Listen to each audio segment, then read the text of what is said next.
Why does it make sense to give your competitor, Paramount Skydance, a week to negotiate with Warner Brothers if you already have a deal with them? That's the question everybody wants to know. Is Netflix being really confident knowing they'll win at the end of the day? Or is Netflix looking for an exit after their stock price has plummeted since getting involved in Warner Brothers to begin with? Paramount Skydance, now courtesy of Netflix, has until Monday night, 11:59 p.m., February 23rd, to put in their best and final offer to acquire Warner Brothers. The fight might just be getting started when everybody thought it was getting close to ending.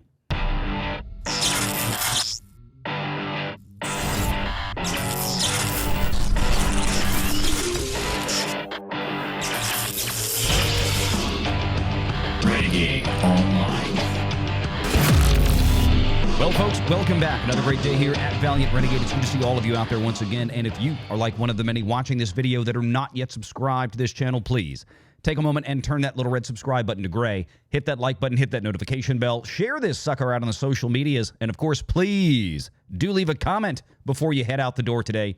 Make sure to join us every Sunday afternoon right here at 6 p.m. Eastern for the live show. Netflix co-CEO Ted Sarandos has been making a bit of a whirlwind media tour out there, speaking with CNBC earlier this week, and yesterday dropping a 30-some-odd minute-long podcast on The Town with Puck Magazine's Matt Bellany. Can't play the whole thing here, but I encourage everybody to go listen to it. It's chock full of information, some of which we're going to talk about here today. But much of what he discussed in that CNBC interview covers some of the same information, although granted not in the same level of depth. But here from Tedline Magazine, talking about that interview on CNBC, Ted Sarandos took aim Tuesday at Paramount's rival bid for Warner Brothers Discovery, accusing the David Ellison-led company of, quote, flooding the zone with confusion for shareholders in terms of why he wanted to give Paramount an extra set of days here, a week to be exact, until Monday night, February 23rd, to make their best and final offer. So again, you can either assume that Netflix is extremely confident in their bid, or they're hedging their bets a bit because they want an exit window should Paramount solidly come in with something better. And don't forget that Netflix has the right to match or beat that offer since they are already ahead of the game and effectively have at least a deal in spirit right now with Warner Brothers' recommendation from the board of directors.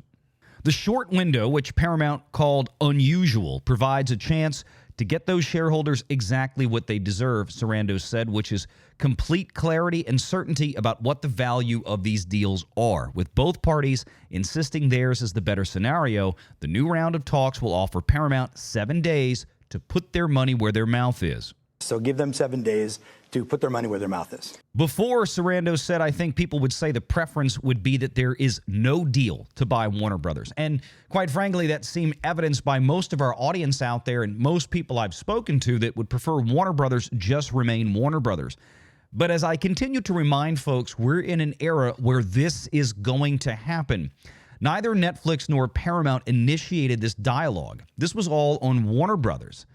Warner Brothers wants to be bought by somebody. The question is, who is that somebody going to be, and who is the best suitor for the entire entertainment industry at large? And a lot of people, myself included, have a lot of concerns about Netflix buying it out. Not that we don't have concerns about Paramount taking over as well. Certainly they are there. But Netflix gives us a lot more questions as to the future of things like theatrical exhibition. Even though Ted Sarandos during this entire week has been trying to answer some of those questions to the best of his ability, quite frankly, I find the answers still somewhat too vague. Just because I don't know what it is doesn't mean I'm lying. And if you thought 7 days till midnight on Monday the 23rd was short enough, it just so happens that Paramount has scheduled their next quarterly earnings call on February 25th at 4:45 p.m. Eastern, less than 48 hours after the deadline for their final offer to Warner Brothers. And Warner Brothers has finally scheduled their fourth quarter 2025 earnings call for February 26th, the morning after, about not even 12 hours after, or a little over 12 hours after, pardon me, of the actual Paramount Skydance earnings call. So stay tuned. Next week is going to be a wild ride, I assure you. Human sacrifice, dogs and cats living together, mass hysteria. And of course, we'll be covering those earnings calls live right here on Valiant Renegade. No matter who comes to bat at the end of the day with the best offer, there are still going to be a lot of concerns in the industry, be it Paramount or Netflix. But clearly, the theatrical industry, like Cinemark, for example, the second largest theatrical distribution chain that there is behind AMC, which also has their earnings call next week. Stay tuned for that one. Well, the CEO of Cinemark lent a few comments related to the Netflix deal with Warner Brothers. And obviously, Cinemark is very concerned because Netflix has a history of being, quite frankly, rather antagonistic to theatrical exhibition. Even though Ted Sarandos' recent comments seem to try to allay the fears of some in this industry that, don't worry, we'll leave Warner Brothers alone. We'll let Warner Brothers continue operating as Warner Brothers has now for quite some time. Sarandos, even during his conversation with Matt Bellany on the Town podcast just yesterday, brought up the fact again that they were going to continue to honor a 45-day theatrical exhibition window and then bring in things like PVOD, digital sales, and physical media sales. But of course, when pressed on the question by Bellany as to how long that might last, Ted Sarandos, frankly, didn't give too much clarity on that, and that is a lot of people's concern. Laying up this kind of traditional theatrical window for the first few years to make everybody happy, and then 3 or 4 years down the road, Netflix beginning to, well, frankly, waffle on that promise and start bringing everything back home to HBO Max and or Netflix. Still no long-term clarity on what would happen with HBO Max, but Netflix CEO Ted Sarandos did bring up in that interview with Bellany that 80% of HBO Max subscribers, roughly, according to his numbers, also are subscribers to Netflix, which again begs the question that I've been asking over and over is what is ultimately going to happen to HBO Max as a separate streaming service? And is Netflix really going to continue to run two massive streaming outfits separately from one another, or are they eventually going to merge them together? And then what happens with all that revenue? Are you going to double the price of a Netflix subscription to bring in HBO Max, or keep it the same? And then what happens with the $70 to $80 billion you're going to shell out for this company? Where does the value go beyond just buying up a bunch of IPs? But this week's events mostly began right here. Warner Brothers rejecting a slightly revised Paramount bid, but still remaining open to a final offer, which again, they have a deadline of Monday, just before midnight, Tuesday. And verbally, and this was what was so bizarre, Paramount offered $31 a share, but not putting it in writing. And again, we continued to push closer to that magic number of 34, which I think if Paramount wants to walk away with this, that had better be somewhere around what their last best final offer is. That's a great answer. That's good. But speaking of puck, we get this. Oh, Warner Brothers, where art thou? The Warner Brothers board has reopened the bidding war, granting Paramount Skydance a final window to submit its best offer. But is Larry Ellison really prepared to backstop what Ted Sarandos and company are mocking as, quote, the largest proposed leveraged buyout in history? And this is a key point that Ted Sarandos and Netflix are really harping on in terms of it being a weak point of the Paramount offer, that it includes a lot more debt service to make this deal happen than does the Netflix side of things. Now, granted, Netflix is still looking at tapping something around a $50 to $60 billion effectively line of credit, a bridge loan that is being financed by places like Wells Fargo and BNP Paribas Bank and a few others out there as well. So don't think that Netflix, even when they say it's an all-cash offer, doesn't mean that they're not going to be leveraging this buyout as anybody would at this scale. What they mean by all cash is that Netflix may have to come back should they need to match a Paramount offer at this point by saying, never mind us giving you shares of Netflix, especially considering it has fallen so harshly since we began this process that we'll come in with cash money one way or another. Early Tuesday morning, Warner Brothers Discovery announced that it was once again opening up its sale process after sharing the interesting tidbit that Paramount Skydance had increased its bid by $1 per share to $31 and was prepared to go higher. The Warner Brothers board announced the company was giving P-Sky until Monday to cough up its best and final offer, and that was great news for Warner Brothers shareholders, especially since Netflix has the right to match or exceed P-Sky's umpteenth revised bid. If all goes according to plan, this will all get hashed out at a special shareholder meeting for Warner Brothers on March 20th. Quote, I just believe when all is said and done, a board generally gets to the right place, even in situations where they hate you, explained one person close to the P-Sky side of the equation. Interestingly, the market has reacted by sending P-Sky's stock up more than 7% since Tuesday, while Warner Brothers stock is up more than 3%. Meanwhile, Netflix's stock is up a bit since Tuesday, although it's down nearly 40% in the past 6 months, shaving off some $250 billion from its market cap since last June. It seems that Netflix shareholders are begging Ted Sarandos and company to walk away and throw a nice party with the $2.8 billion breakup fee from Warner Brothers and then negotiate some sort of content distribution agreement with the combined P-Sky Warner Brothers. Hell, maybe those proceeds could help underwrite an NFL bid after Commissioner Roger Goodell opens negotiations later this year. Plus, the Netflix stock would probably shoot back up and beyond the June 2025 highs.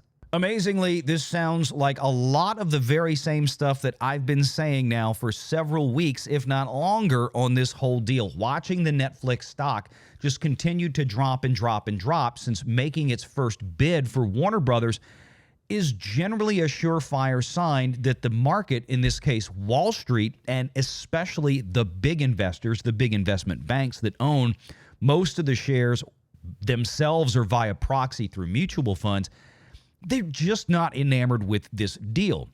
And one of the things that Ted Sarandos did say during his interview with Matt Bellany on the podcast The Town just yesterday was that they are in the business of making a deal for the right price. I'm paraphrasing, but not by much. And when pressed on the issue of what if Paramount comes in with a substantially better offer, are you going to match it? Ted Sarandos did not answer the question quite directly. He simply said that, like everything we've done in the past, we feel like we put a lot of time and effort into generating or finding the right value for a certain project, and that's what we pay. We don't want to ever overpay. And we're not going to overpay for any deal, including this one. If somebody else wants to overpay, in this case for Warner Brothers, then we'll let them have it. But, says Puck, deals of this size and complexity also involve egos, and Ted Sarandos and co-CEO Greg Peters may have decided that they want to win no matter the cost. That's certainly what they keep implying in media appearances over the past few days. Meanwhile, Kalshi, one of the betting markets out there online, is now predicting basically a 50-50 toss-up, and Polymarket appears to have Netflix at a 45% chance at winning, P-Sky at 37%, and a no-deal outcome at 18%. So not only is Wall Street coming around, but the betting markets are coming around as well, to what I've been saying now for some time since this started. Do not count out Paramount. The pendulum is indeed swinging in their direction. That doesn't mean it's fully in their favor, but it's a damn sight closer to the Paramount side being the majority share of favoritism than it was just even a month ago. That means the big winners here with an 82% probability are the Warner Brothers shareholders, and especially CEO David Zaslav, one of the larger individual shareholders who stands to haul in more than $600 million when all is done and dusted. Once again, what have I been telling you? David Zaslav is not an idiot. If you remember just about a month ago, we were talking about David Ellison maybe having somewhere to the tune of a $400 to $450 million payday. Well, as the price keeps going up for the sale of Warner Brothers, so does the stock price, obviously right alongside of it. That means David Zaslav is going to make more and more money. And it's being reflected right now as Warner Brothers' price keeps ticking up, as now Wall Street and investors feel like a bigger number, even than before, is probably right around the corner, like frickin' Monday. Now, a couple of the things that Ted Sarandos is really harping on about the weaknesses from the Paramount Skydance offer is the fact that Paramount Skydance will be leveraged to the hilt in order to conclude the purchase of Warner Brothers should they be victorious in the bid. But then again, it's not as if Netflix is not going to be borrowing a significant sum of money, and even more now if Paramount comes up with a bigger offer that Netflix then has to match. Netflix has a pile of lenders in their pocket ready to go with a bridge loan really headlined largely by Wells Fargo, followed by BNP Paribas Bank and a few others, totaling of somewhere reportedly close to $60 billion. The borrowing for Paramount Skydance would be even higher, but the real thing is the leverage ratio here, with Paramount Skydance being a much smaller company. Ted Sarandos is trying to say that the Netflix side of things is more secure because we've got the cash flows and everything else to support this kind of thing. But then again, Sarandos is not going to overpay, so it may all be for naught. And then there's this tidbit. In its own SEC filing, Netflix took the gloves off, noting in particular that with $84 billion of pro forma debt, a P-Sky WBD combination would create the largest proposed leveraged buyout in history, and the company has a point with a 7x leverage ratio of debt to 2026 EBITDA. That's earnings before interest, taxes, depreciation, and amortization. It would require some $16 billion in achieved synergies to reduce that to 4x or below within 2+ years. Quote, a business plan that is dependent upon $16 billion in cost savings should be an unmistakable red flag for regulators, policymakers, union leaders, and creatives, Netflix argued. Now, there has obviously been some pushback on that number of $16 billion in cost savings to get that leveraged ratio down, that debt ratio down. And some are saying that the number is a lot less. Even Matt Bellany pushed back on that number a little bit during the On the Town podcast. But the thing is that either way, there is going to be some cost cutting with a merger with Warner Brothers and Paramount. The question is that going to be more destructive or less destructive than what a Netflix may eventually do with a Warner Brothers purchase, say 3 to 4 years down the line? And I think there seem to be more people out there, federal regulators, industry people like Theatrical Exhibition, and I'm sure we'll hear some other comments from AMC during their earnings call next week with Adam Aaron, just as we heard from Cinemark, that frankly are a little bit more nervous about that. And of course, Netflix has never been a big friend to theatrical distribution, and that also hurts people like the actors and IATSE and everybody else. So that is where the real fight is going to come into play. Again, neither of these two suitors is a perfect match. I still think Warner Brothers should just stay Warner Brothers, but we've got to pick one of these two sides. And I still stand behind my opinion that Paramount is the better of the two. And finally, there's this gem. Always another wrinkle out there. Senate Democrats are now asking David Ellison, the head of Paramount, to, quote, preserve records as they threaten an investigation of P-Sky contacts with Donald Trump over the Warner Brothers bid. I would expect, frankly, nothing less from these guys because they all look at Larry Ellison and say he's a friend of Donald Trump, so something shady must be going on here, except for the fact that if you've watched our coverage of this ongoing possible mergers and acquisition on Wall Street, then you know that we've made a pretty fair argument as to why the merits fall in favor of Paramount versus Netflix, especially when we consider industry-wide impacts to Hollywood and the entertainment industry in general. But of course, the Senate Democrats want to play their political games, no surprise. Nobody's asking Ted Sarandos about that, who's also sat down and had conversations with President Trump, to my understanding. And Ted Sarandos, who is also, as Matt Bellany pointed out in the podcast, more favorable to Democrats, as opposed to Larry Ellison, who's been a fan of Trump. So if we want to play the politics game, let's play it from both sides. But as of right now, we're going to have some news for sure by Monday, 11:59 p.m. on February 23rd. I'm looking forward to it. And with any luck, we might have some big breaking news on that by the time we get to our Sunday live show at 6 p.m. right here. Stay tuned for that. And if anything happens before then, we'll be on it. Make sure you're subscribed to Valiant Renegade and join us every Sunday at 6 p.m. Eastern for the live show.